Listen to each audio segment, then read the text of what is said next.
السلام عليكم. هذه الحلقة 107 من برنامج لحظات قرآنية، وعنوانها أظلم الناس. ربنا سبحانه وتعالى وصف بعض البشر بأنه أظلم الناس، من ضمنهم من نتحدث عنهم في هذه الحلقة، اللي هم بيفتروا على الله كذبا. انت ممكن تكذب عليا وتقول لي ان فلان الفلاني قال كذا مثلا، او انا اكذب عليك. انت بتظلمني او انا بظلمك، لكن في نهاية الأمر هو ظلم بين البشر. لكن أفظع الظلم أن تظلم رب العزة جل وعلا. وكيف تظلم رب العزة جل وعلا؟ أن ربنا سبحانه وتعالى أنزل دينا بالقرآن، ثم أنت يعني تتخذ القرآن مهجورا، و يوحي إليك الشيطان بكلام وتقول قال رسول الله، وتعمله حديث نبوي وتسنده عبر اسناد مهلهل، فلان عن فلان عن فلان عن فلان عن فلان عن الصحابه فلان ان النبي قال. ده بعد طبعا موت النبي ب 200 و300 و400 و500 سنه، كلام فارغ يعني. اكبر الله اكبر، لا اله الا الله، الله اكبر الله اكبر الله اكبر، لا اله الا الله،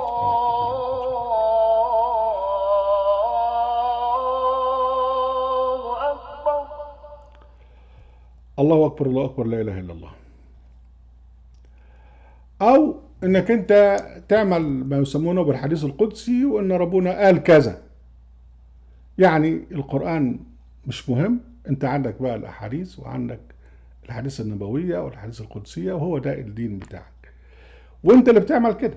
وده اللي ربنا سبحانه وتعالى يعني جعل اولئك الناس اللي هو من البخاري ومن سبقه ومن جاء بعده، يعني جعلهم اعداء النبي. ويعني وكذلك جعلنا لكل نبي عدوا شياطين الانس والجن يوحي بعضهم الى بعض زخرف القول غرور. دول بقى اعداء رب العزة جل وعلا، واعداء اعداء الانبياء، وهم طبقا لما جاء في القرآن الكريم هم اظلم الناس. وربنا سبحانه وتعالى يصفهم بانهم ظالمون، يقول سبحانه وتعالى في الايه 21 من سوره الانعام: ومن اظلم من افترى على الله كذبا او كذب باياته انه لا يفلح الظالمون. يعني مين اظلم من ذلك الذي يفتري على الله كذبا ويكذب باياته؟ خلي بالك انه طالما يفتري على الله كذب يبقى لازم يكذب بالايات، الاثنين مرتبطين ببعض. وفي سورة يونس ربنا بيصفهم بالمجرمين، يقول لك: فمن أظلم ممن افترى على الله كذبا وكذب بآياته إنه لا يفلح المجرمون. وفي سورة العنكبوت ربنا سبحانه وتعالى بيجعل مقارنة، يقول لك: ومن أظلم من افترى على الله كذبا أو كذب بالحق لما جاء أليس في جهنم مثوى للظالمين. المقابل بقى: والذين جاهدوا فينا لنهدينهم سبلنا وإن الله لمع المحسنين.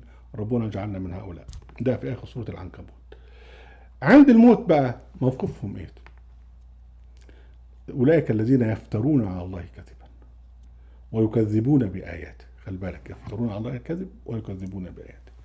ربنا سبحانه وتعالى يقول: فمن اظلم من افترى على الله كذبا او كذب باياته اولئك يناله نصيبه من الكتاب حتى اذا جاءتهم رسلنا يتوفونهم قالوا اينما كنتم تدعون من دون الله قالوا ضلوا عنا وشهدوا على انفسهم انهم كانوا كافرين. دي الايه 37. وبعدها ربنا تعرض بقى الى عذابهم يوم القيامه.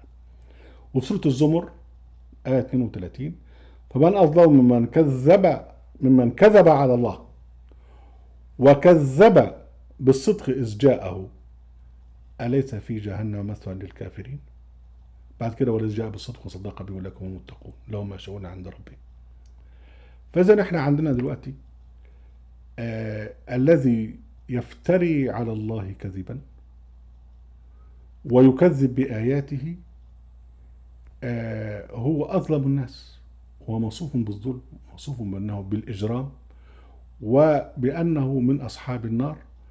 وده هو ما جاء في القرآن الكريم. وربنا سبحانه وتعالى لم يكرر هذا الكلام عبثا جل وعلا سبحانه وتعالى، وإنما لكي يؤكد أن هذا الصنف من الناس موجود.